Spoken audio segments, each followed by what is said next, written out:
ನಮಸ್ಕಾರ ವೀಕ್ಷಕರೇ. ಅದು ಜುಲೈ ತಿಂಗಳ ಕೊನೆಯ ದಿನಗಳು.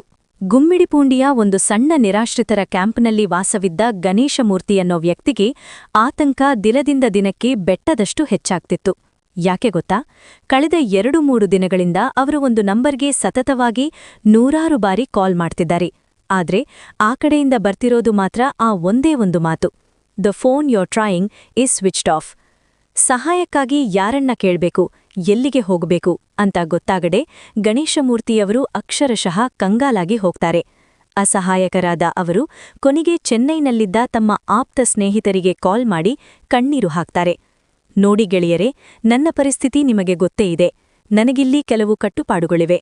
ನಿಮ್ಮ ಹಾಗೆ ನನಗೆ ಯಾವಾಗ ಬೇಕೋ ಆವಾಗ ಹೊರಗಡೆ ಬರೋಕೆ ಅಥವಾ ಫ್ರೀಯಾಗಿ ಓಡಾಡೋಕೆ ಸಾಧ್ಯವಿಲ್ಲ. ನಾನು ಒಂದು ಅಡ್ರೆಸ್ ಕೊಡ್ತೀನಿ, ದಯವಿಟ್ಟು ಅಲ್ಲಿಗೆ ಹೋಗಿ ಆ ವ್ಯಕ್ತಿ ಇದ್ದಾರಾ, ಏನಾಗಿದೆ ಅಂತ ಚೆಕ್ ಮಾಡಿ ನನಗೆ ಪ್ಲೀಸ್ ವಿಷಯ ತಿಳಿಸಿ ಅಂತ ಬೇಡಿಕೊಳ್ತಾರೆ. ಆದ್ರೆ ಅಲ್ಲಿ ಹೋದ ಸ್ನೇಹಿತರಿಗೆ ಸಿಕ್ತಿದ್ದು ಬೀಗ ಹಾಕಿರೋ ಮನೆ ಮತ್ತು ನಮಗೇನು ಗೊತ್ತಿಲ್ಲಪ್ಪ ಅನ್ನೋ ನೆರೆಹೊರೆಯವರ ಮೌನ. ಈ ಮೌನ ಗಣೇಶಮೂರ್ತಿಯವರ ಎದೆಯಲ್ಲಿ ಯಾವುದೋ ಕೆಟ್ಟ ಅನಾಹುತ ನಡೆದಿದೆ ಅನ್ನೋ ಭಯವನ್ನ ಬಿತ್ತುತ್ತೆ.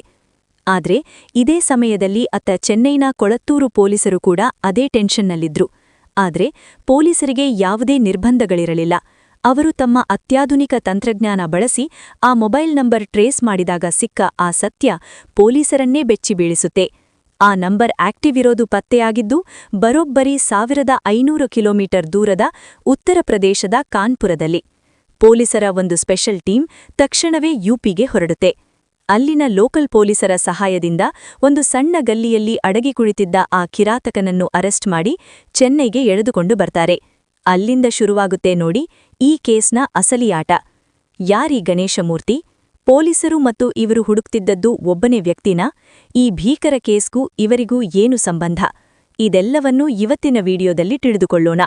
ನಮ್ಮ ಚಾನೆಲ್ಗೆ ಸಬ್ಸ್ಕ್ರೈಬ್ ಮಾಡಿಲ್ಲ ಎಂದರೆ ದಯವಿಟ್ಟು ಸಬ್ಸ್ಕ್ರೈಬ್ ಮಾಡಿ. ದಿನಾಂಕ ಜುಲೈ 21, 2025. ಕೊಳತ್ತೂರಿನ ಧನಮ್ಮಾಳ್ ನಗರದ ಒಂದು ಮನೆಯ ಹತ್ತಿರ ಹೋಗೋಕೆ ಜನರೇ ಹೆದರುತ್ತಿದ್ದರು. ಯಾಕೆಂದ್ರೆ ಆ ಮನೆಯಿಂದ ಕಣ್ಣೀರು ಬರುವಷ್ಟು ಕೆಟ್ಟ ವಾಸನೆ ಬರ್ತಿತ್ತು. ಮನೆ ಮಾಲೀಕ ಮುನುಸಾಮಿಯವರು ಗಾಬರಿಯಿಂದ ಪೊಲೀಸರಿಗೆ ಕಾಲ್ ಮಾಡ್ತಾರೆ. ಪೊಲೀಸರು ಬಂದು ಬಾಗಿಲು ಮುರಿದು ಒಳಗೆ ಹೋದಾಗ ಅಲ್ಲಿ ಕಂಡ ದೃಶ್ಯ ಅವರನ್ನೇ ಒಂದು ಕ್ಷಣ ನಡುಗಿಸಿಬಿಡುತ್ತೆ. ಅಲ್ಲಿ ಒಬ್ಬ ಮಹಿಳೆಯ ಶವವಿತ್ತು. ಅದು ಸಂಪೂರ್ಣವಾಗಿ ಕೊಳೆತು ಹೋಗಿತ್ತು. ಆ ಶವದ ಸ್ಥಿತಿ ಎಷ್ಟೊಂದು ಭಯಾನಕವಾಗಿತ್ತು ಅಂದ್ರೆ ಹತ್ತಿರ ನಿಲ್ಲೋಕೂ ಸಾಧ್ಯವಿರಲಿಲ್ಲ. ತನಿಖೆ ಮಾಡಿದಾಗ ಆ ಮಹಿಳೆಯ ಹೆಸರು ಸರಸ್ವತಿ ಅಂತ ತಿಳಿಯುತ್ತೆ. ಇವರು ಮೂಲತಃ ವಿರುತಾಚಲಂನವರು. ಪೊಲೀಸರ ತನಿಖೆ ಚುರುಕಾದಾಗ ಸರಸ್ವತಿಯವರ ಮೈಮೇಲಿದ್ದ ಬೆಲೆಬಾಳುವ ಒಡವೆಗಳು ಮಾಯವಾಗಿರೋದು ಮತ್ತು ಅವರ ಸ್ಕೂಟಿ ಕಾಣೆಯಾಗಿರೋದು ಕಂಡುಬರುತ್ತೆ. ಸಿಸಿಟಿವಿ ಫೂಟೇಜ್ ಚೆಕ್ ಮಾಡಿದಾಗ ಜುಲೈ 19 ರಾತ್ರಿ ಒಬ್ಬ ವ್ಯಕ್ತಿಯ ಜೊತೆ ಅವರು ಸ್ಕೂಟಿಯಲ್ಲಿ ಮನೆಗೆ ಬಂದಿದ್ದು ಪತ್ತೆಯಾಗುತ್ತೆ. ಆದ್ರೆ ಮರುದಿನ ಬೆಳಗ್ಗೆ ಇದೇ ಅನ್ಸಾರಿ ಒಬ್ಬನೇ ಬ್ಯಾಗ್ ಹಿಡಿದು ಸ್ಕೂಟಿಯಲ್ಲಿ ಪರಾರಿಯಾಗಿದ್ದು ರೆಕಾರ್ಡ್ ಆಗಿರುತ್ತೆ. ಈ ಅನ್ಸಾರಿ ಪೊಲೀಸರ ಮುಂದೆ ನಿಂತು ಕೊಡೋ ಸ್ಟೇಟ್ಮೆಂಟ್ ಕೇಳಿದ್ರೆ ನಿಮಗೆ ನಿಜಕ್ಕೂ ರಕ್ತ ಕುದಿಯುತ್ತೆ. ಇವನು ಹೇಳ್ತಾನೆ, ಸರ್, ನಾನು ಅವರನ್ನ ಪ್ರಾಣಕ್ಕಿಂತ ಹೆಚ್ಚಾಗಿ ಪ್ರೀತಿಸಿದೆ. ನನ್ನ ಇಡೀ ಸಂಬಳವನ್ನೆಲ್ಲ ಅವರಿಗೇ ಕೊಡ್ತಿದ್ದೆ. ಆದ್ರೆ ಅವರು ನನಗೆ ದ್ರೋಹ ಮಾಡಿದ್ರು ಅಂತ. ಅನ್ಸಾರಿಗೆ ಸರಸ್ವತಿಯವರ ಮೇಲೆ ಮೊದಲೇ ಅನುಮಾನವಿತ್ತು. ಅವರ ಫೋನ್ನಲ್ಲಿ ಗಣೇಶಮೂರ್ತಿಯವರ ಫೋಟೋ ನೋಡಿ ಕೇಳಿದಾಗ ಇವರು ನನ್ನ ಅಣ್ಣ ಅಂತ ಸರಸ್ವತಿಯವರು ಸುಳ್ಳು ಹೇಳಿದ್ದರು. ಆ ರಾತ್ರಿ ಇಬ್ಬರೂ ಫುಲ್ ಕುಡಿದಿದ್ದರು. ಆ ಅಮಲದಲ್ಲಿ ಸರಸ್ವತಿಯವರಿಗೆ ಪದೇ ಪದೇ ಫೋನ್ ಕಾಲ್ಸ್ ಬರ್ತಿತ್ತು. ಇದರಿಂದ ಫುಲ್ ಕೋಪಗೊಂಡ ಈ ಅನ್ಸಾರಿ ಸರಸ್ವತಿಯವರ ಎದೆ ಮತ್ತು ಹೊಟ್ಟಿಗೆ ಅಮಾನವೀಯವಾಗಿ ಒದ್ದಿದ್ದಾನೆ. ಆ ಬಲವಾದ ಏಟಿಗೆ ಅವರು ಸ್ಥಳದಲ್ಲೇ ಪ್ರಾಣ ಬಿಟ್ಟಿದ್ದಾರೆ. ಆದ್ರೆ ಈ ಪ್ರಕರಣ ಇಲ್ಲಿಗೆ ಮುಗಿಯುವುದಿಲ್ಲ. ಅಸಲಿ ಕಥೆ ಇರೋದೇ ಈ ಟ್ವಿಸ್ಟ್ನಲ್ಲಿ. ಅನ್ಸಾರಿ ಅರೆಸ್ಟ್ ಆದ ಮೇಲೆ ಒಂದು ಭಯಾನಕ ಸತ್ಯ ಬಯಲಿಗೆ ಬರುತ್ತೆ. ಆ ಸತ್ಯ ಕೇಳಿದ್ರೆ ನೀವು ಅಕ್ಷರಶಃ ದಂಗಾಗಿ ಹೋಗ್ತೀರಾ.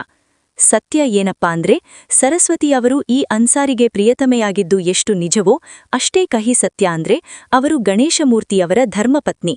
ಹೌದು ವೀಕ್ಷಕರೇ, ಗಣೇಶಮೂರ್ತಿ ಮತ್ತು ಸರಸ್ವತಿಯವರಿಗೆ ಮದುವೆಯಾಗಿ ಬರೋಬ್ಬರಿ 16 ವರ್ಷಗಳಾಗಿತ್ತು. ಅವರಿಗೆ 2 ಮುದ್ದಾದ ಮಕ್ಕಳಿದ್ದರು.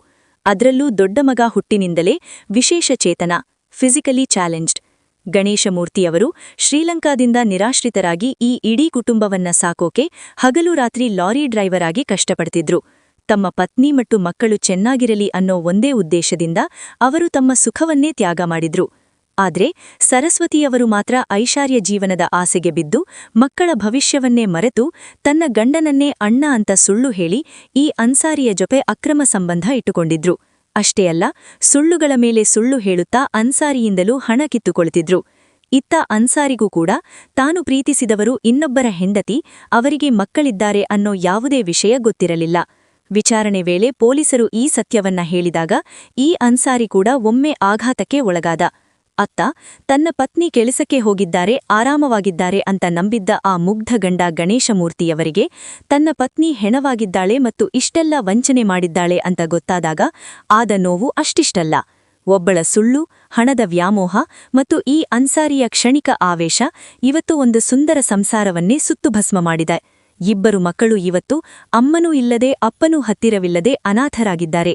ಏನೇ ಇರಲಿ, 1500 ಕಿಲೋಮೀಟರ್ ದೂರದಲ್ಲಿದ್ದ ಈ ಅಪರಾಧಿಯನ್ನು ಬೇಟೆಯಾಡಿ ತಂದ ನಮ್ಮ ಪೊಲೀಸರ ಕಾರ್ಯಕ್ಕೆ ಒಂದು ಸಲ್ಯೂಟ್ ಹೇಳಲೇಬೇಕು.